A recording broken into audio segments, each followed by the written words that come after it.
Welcome back to The Run. We're talking about the two most experienced whisper candidates on the Republican side. We've covered South Carolina Senator Lindsey Graham. What about John Kasich? He's currently governor of the swingiest of swing states, Ohio. He said he'd, quote, break the back of organized labor in the schools, but this Rust Belt politician promised to work with, quote, unions that make things. He balanced the budget while cutting taxes, and unlike some hardcore Republican governors, he made the call to expand Medicaid under Obamacare. That blend of priorities echoed his time in the House when he took on defense spending and corporate loopholes just as much as Democratic priorities. Isn't that exactly the honest, no sacred elephants approach that many say the country needs? Heather? Yeah, well, he says, Kasich rhymes with basic, and I think you basically can't see, a lot of distinction among these candidates. He's very much in line with the Republican Party, especially on the social issues and his Christian values, which seem to be separating him from the rest of the country. But also, I don't think he gets much credit for what he's done in Ohio, because he said he was going to fight the public sector unions, and he lost. The people of Ohio said, no, we're not having it, unlike Wisconsin. And he was stunned that he lost that, and he had to backtrack. Accepting the Medicaid expansion money, it makes common sense, is common sense, but I think it's because it is a swing state, and it's not strictly conservative. He is also very bad on the social issues. But the common sense approach to the way he's governed, I think, has very much to do with what Ohio is and what the people of Ohio have expressed. I don't think he wanted to face a recall threat like Scott Walker did, so he backed down when the people of Ohio voted to ignore his, attack on the public sector unions. Okay, so he's been consistently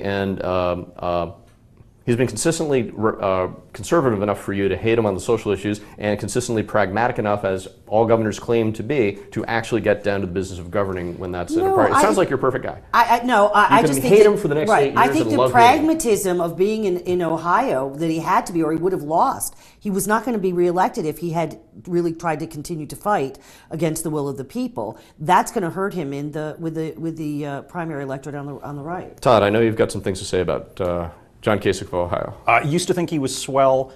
He was House Budget Director back when the House was arguably at its sanest, which was the Gingrich House in the late 90s.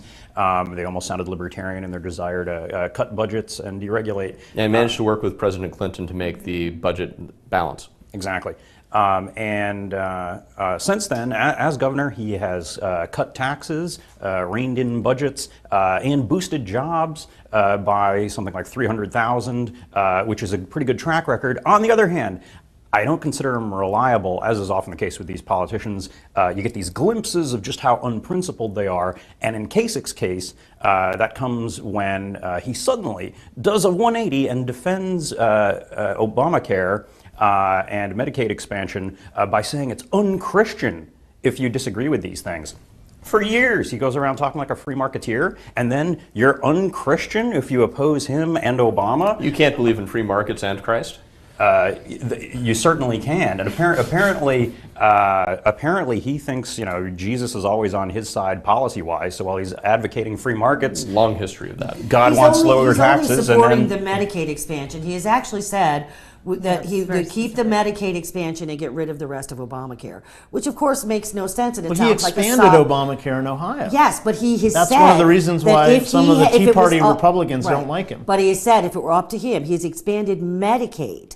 He has taken the Medicaid money, and he has said that's the only part of Obamacare he would keep if it were up to him. He would get rid of the rest of it, just keep the Medicaid expansion. Just the fact he's willing to invoke God whenever he wants to, even as he's switching his econ positions, makes me think this is an unreliable guy who's going to try to haphazardly blend these elements of his philosophy whichever way suits him at the moment for his policy. So he's unreliable. He was fairly good. He improved the budget in Ohio, right? From 89 cents to 240 million. Well, he got a rainy day budget way up. Money went to Ohio. If you really drill down, it's not him that did it. A lot of stimulus money went to Ohio. He lost the money for the high-speed rail because he refused. He wanted it to be converted to other uses, and he was told no time and again. Because he realized lost it. But does America trust a man who was a managing director at Lehman Brothers right when the banks went under? Well, you can't say that it's his fault. Yeah, but that's going to come up. That'll be part of the campaign.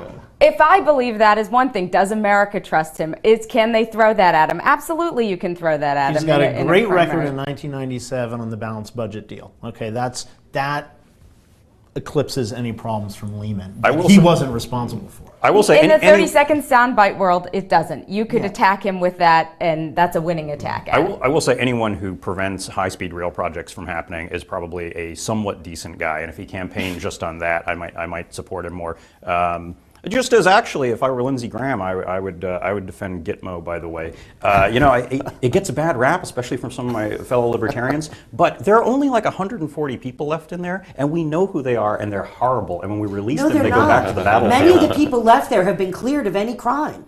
They have been cleared. They are utterly innocent. They've done nothing wrong, and they're languishing there for years because we don't know what to do with them because we've so screwed up the process.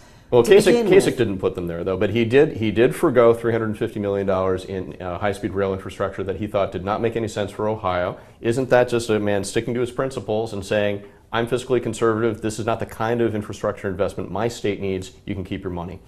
Are you going to really run an attack out on him about that as well? I don't care what he does, because I think he's just not credible as a candidate. I mean, nobody knows who he is, and there's so many ways in which he can be attacked. The Lehman Brothers stuff is one, and I find it. I don't think they're actually even questioning whether he can be in the first primary in August because he hasn't declared. He went out and met with Arnold, Schwarzenegger over the weekend.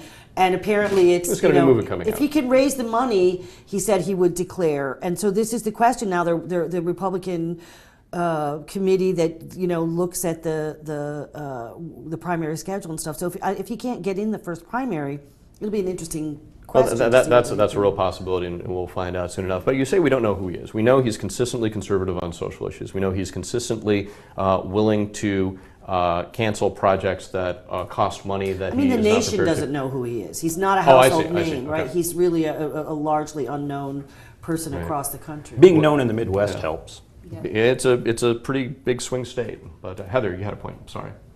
Oh, he is.